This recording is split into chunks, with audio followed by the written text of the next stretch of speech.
Notre métier consiste à répondre à un gros besoin du quotidien de la personne. Il y a pas mal de besoins, que ce soit l'hygiène, que ce soit l'alimentation, que ce soit la mobilisation.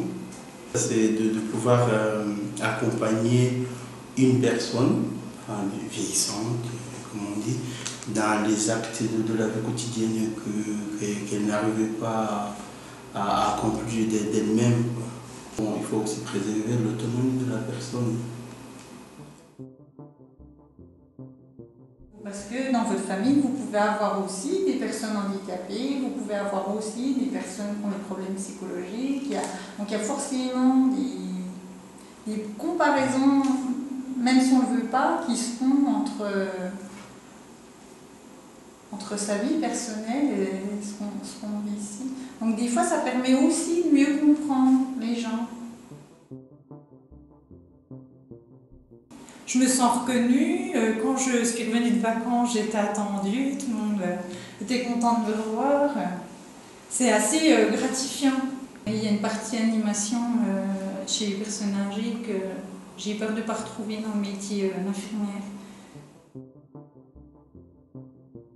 Chacun apporte un peu son point de vue, puisque l'aide-soignante n'a pas le même contact que l'infirmière ou que la SH, ou même ne serait-ce pas en tant qu'individu, même pas sans la fonction. Ça fait partie aussi du travail d'équipe, d'être solidaire de la collègue. Donc c'est vrai que s'il y a une collègue qui est absente, eh ben, il faut quand même bien que le service continue à prodiguer des soins. Donc du coup, c'est vrai que la collègue qui était normalement en repos, elle peut être appelée. C'est un peu le côté un petit peu contraignant. Et puis c'est surtout souvent quand même être disponible auprès du résident. Donc c'est vrai qu'il y a beaucoup de départs en retraite.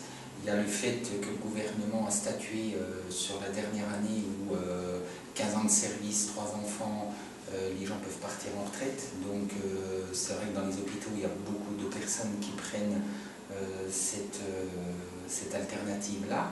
Et donc du coup, que ça soit aide-soignant ou que ça soit infirmier, je pense que oui, on va avoir un gros creux 2011-2012. Il faut déjà aimer ce métier. Être patient. Être à l'écoute. Une écoute active en fait. Pour savoir répondre à ses besoins. Savoir travailler en équipe.